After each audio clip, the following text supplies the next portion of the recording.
Tu penses que c'est une dent de dinosaure, mais pas du tout. En fait, il y a plein de fossiles qui ressemblent à des dinos alors qu'ils n'en sont pas. Et c'est super piégeux. Ça par exemple, c'est une dent de mosasaure, un reptile marin, terreur des océans à la fin du Crétacé. Mais pas un dinosaure. Les dinosaures marins, ça n'existe pas. Le mosasaure est plus proche du varan que du T-Rex. Là, j'ai une dent de dimétrodon. On le voit souvent dans les bouquins pour enfants, parfois même dans des reportages avec des dinos. Et c'est vrai qu'avec sa voile dans le dos et sa tête de prédateur, il y a de quoi se faire avoir.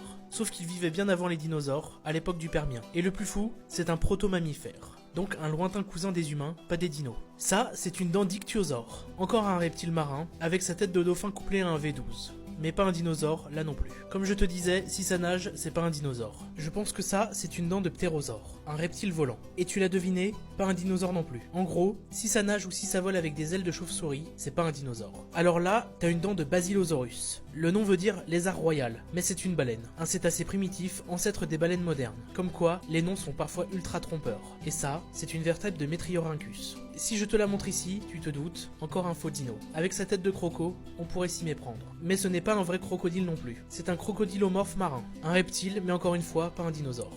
Tous ces animaux ont une tête de dino, parfois même avec un nom qui fait dino. Et pourtant ils n'en sont pas. Mais c'est ça qui est génial. La préhistoire c'est bien plus large que juste les dinosaures.